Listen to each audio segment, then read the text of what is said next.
going on, everybody? Welcome back to another episode of Behind the Mic. And today I'm here with a special guest. Mind introducing yourself? Yes, my name is Alfonso Aguirre. All right. So, for those who haven't seen your Just Talking with Gabe interview or heard it, tell us about yourself. Well, I am an actor and I'm based in Houston, represented in LA, and I've done some television, some commercials, and some short films. And currently, I am a teacher at Page Park Center of Modeling and Acting here in Houston, and I also teach online, and I have students in Georgia, and New Mexico, California, Arizona, and other states. Right. So, you do all of this, but how did you get started in the entertainment industry? Well, ever since I was a kid, I always liked performing. I was always a very musical kid. I played guitar, so I was in several bands. Some of them were pretty terrible, but eventually got better. And and I always liked performing. I always liked teaching, so I was always good speaking in front of an audience. And I think those were good grounds for me to later on go into acting and being able to perform in front of an audience, like I was saying. So I did theater when I was in high school. It wasn't really something that I was seeking at the time. I wanted to be like the Mexican Kurt Cobain. I think I mentioned this the last Yeah, you time did in the we podcast. I we remember. talked. Yeah. And But then later on in life, when I decided to go back into the art of acting, I just decided to jump in, jump with both feet, and it's been a great experience so far. Right. Now, you were on the show a while ago. So, what have you been up to since then? Right, I did. We filmed Better Call Saul in 2021, and the episode that I'm in is episode 609. Um, it aired almost exactly a year ago on AMC, and now that I guess the whole thing with the rights and everything has changed, now it's on Netflix. So that's exciting now to be able to show it. Since then, I did a soap opera called Recuerdos de mi abuelo, which is called Memories of My Grandfather in Spanish. It's actually something that we shot in English and in Spanish, and it was really interesting. It was really cool to get to perform the same scene in two languages, different takes in two languages. Sometimes it was funny because sometimes for bilingual people, for bilingual actors, that can be challenging sometimes because you're thinking in English and Right. then you're thinking in Spanish, and then you're kind of like, okay, wait a minute, what are we recording right now? Is it English or Right. Wait, wait, Spanish? wait. What version is this? So it could be confusing. Right. But it was pretty interesting. It was fun, and it was actually a project that I'm really proud of. It was something that we did with the University of Houston, and they're actually using this to try to get the Hispanic community in Houston to get checkups to check their health Right. and see if they are prone to Alzheimer's disease, which is the main topic of the show. Right. That is very important. Yeah, definitely. So I do want to talk about just Better Call Saul for a bit. What was it like being on the set of such like a celebrated TV series that everyone was watching?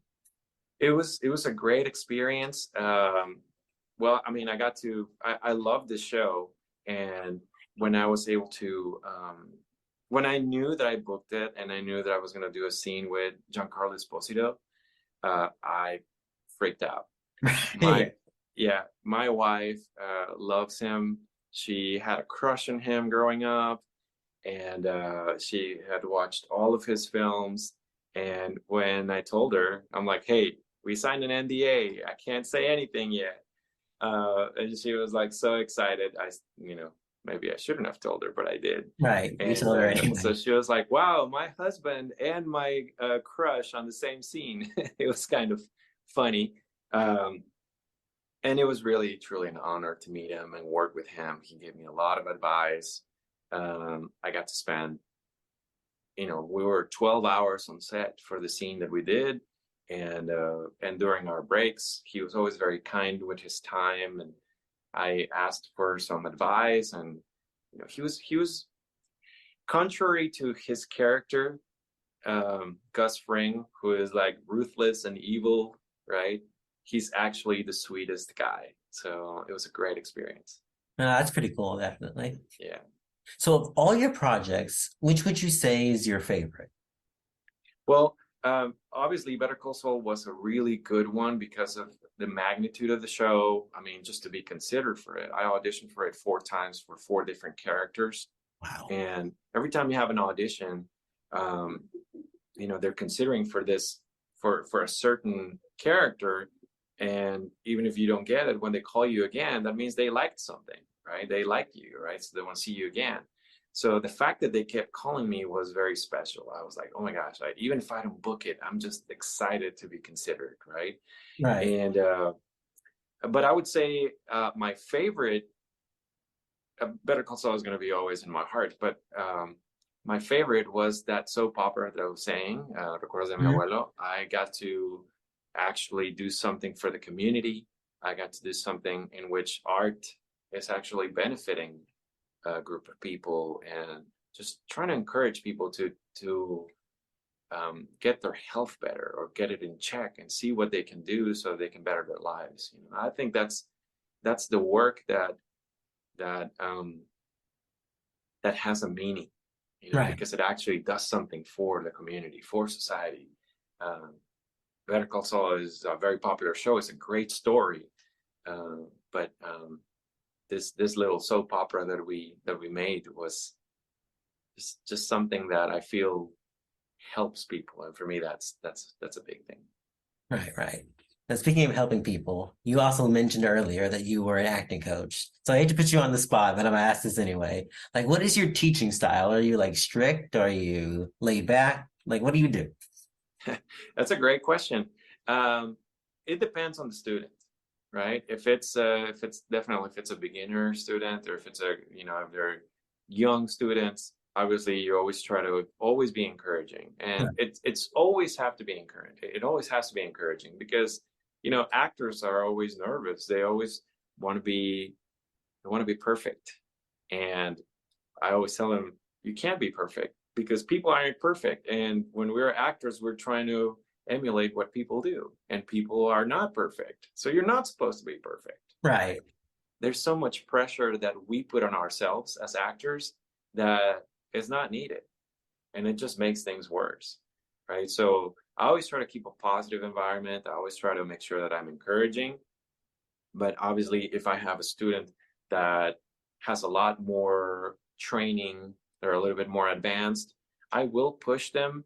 But again, always in a positive environment. I was like, okay, I'll ask questions. Okay, what could you have done better? Okay, let's try to find out more about this character. Why do you think he says that line? Why do you think she says that line? What do you think that means? Right? And we always when you do acting lessons, something very basic is trying to find out as much as you can about your character. And they don't always give you all the information, right? Right. So you have to fill in the blanks, right? So then I like to go into, okay, so what would make you say this if you were this person? What would make you do this if you were this person? Um, and just try to connect the dots. So I would say my style is encouraging, very exploratory.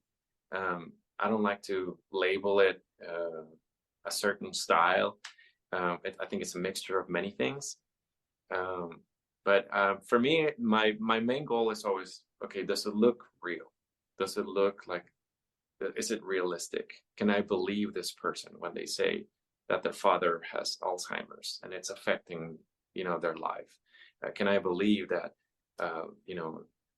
this person is having an issue with his wife, right? Can I believe that my child has been lost or abducted? If I can believe the scene, I don't really care what the technique is called. You know what I mean? Right. Yeah. That's definitely because if it's not believable, then you can only do so much. So that's a Exactly. great goal to have. Yeah. Exactly. Right. Now you started out as a musician. So Yes. what was your favorite part of that, and how would you say that that like influenced your acting later on? Well, I mean, I always liked to play guitar, and I used to be lead singer in a band. And in a way it was connected because we had a music video. We always thought about stories. How could we tell the story of the song in a 3-minute video? Yeah. And so in a way that it's connected. Okay, how can we tell this story? Oh, okay, maybe this is this couple, they have this conflict. Um, Maybe they can talk to each other. Maybe they think they can talk to each other. And then how do you convey that, and how do you put that on a music video when maybe the words are not exactly connected to what you're seeing, but in a way that the message is clear, right? Right. Because if it's a music video, you can't really hear people talking. All you see is just their facial expressions, their body language, right? You can't really hear what they're saying. You're listening to the song, right? But how do we make it in a way that the message is clear, even if you can't hear what they're saying? Yeah. That makes So sense. I think, yeah, so I think that music and acting are very connected. All the arts are very connected. I think um, my music was always about, when I wrote my music, it was stuff that I went through, things that I felt.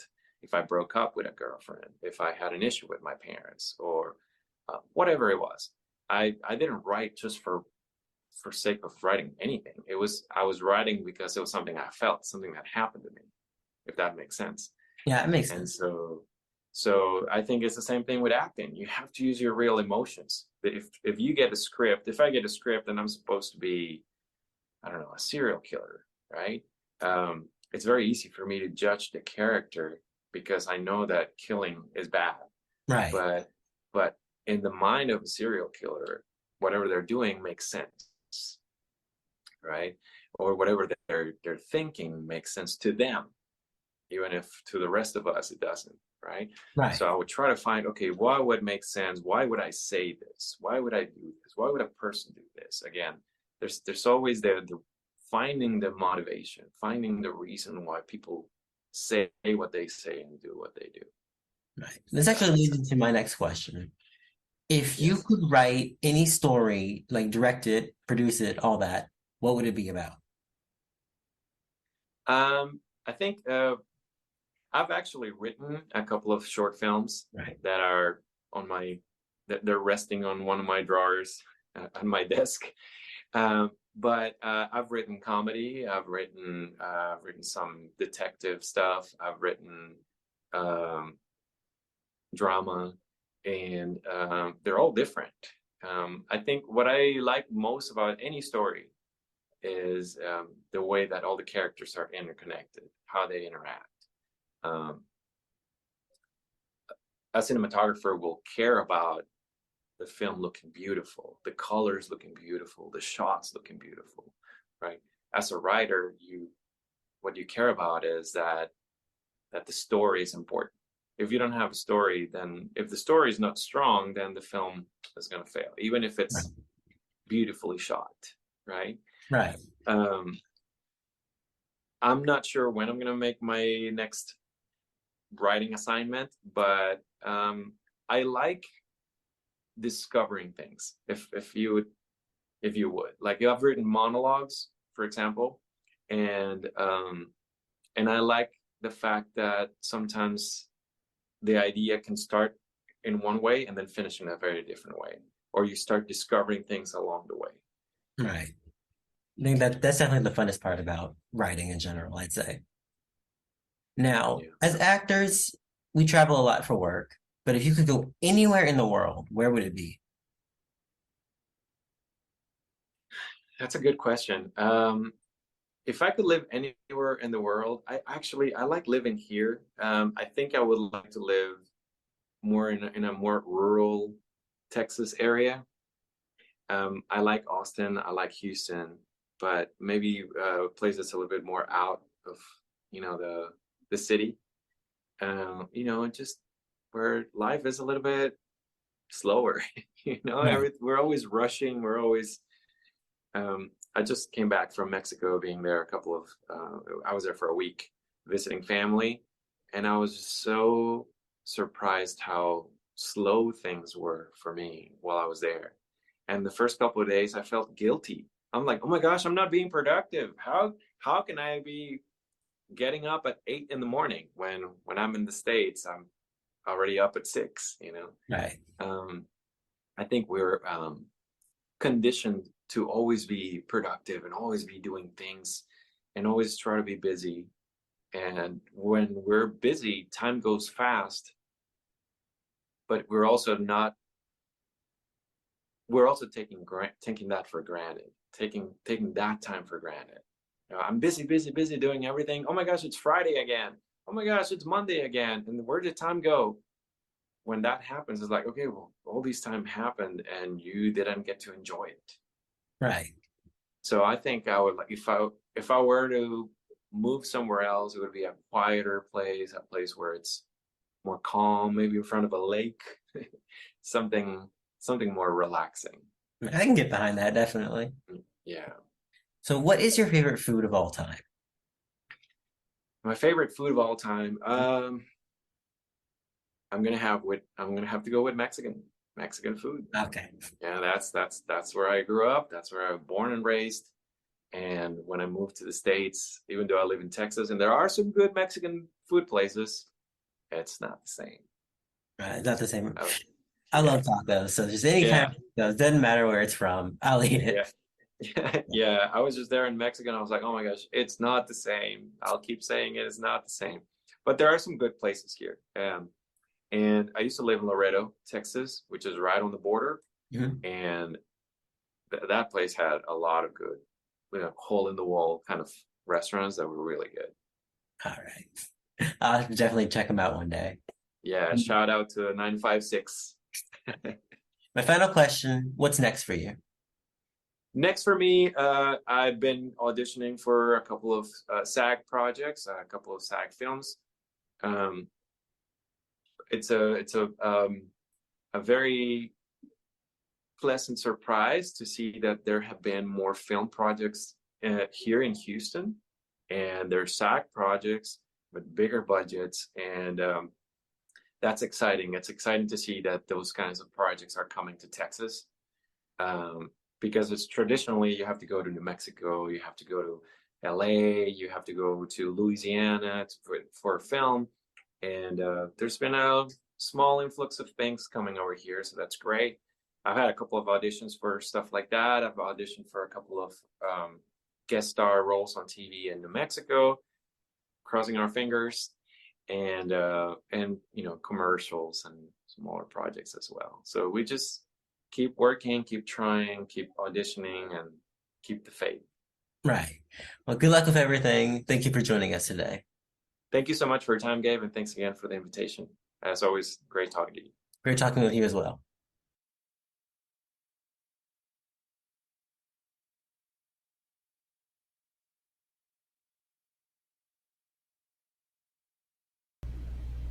I just can't stop thinking about my dad. Keeping our family afloat. Tu abuelo es un hombre muy fuerte. Estoy seguro que solo tuvo un mal día. Mamá dijo que lo lleváramos. David, esto es cosa de adultos, ¿ok? Don't apologize. You brought me to this country so we could fight for a better life. And that's what we're gonna do. Fight together. I love you, Dad.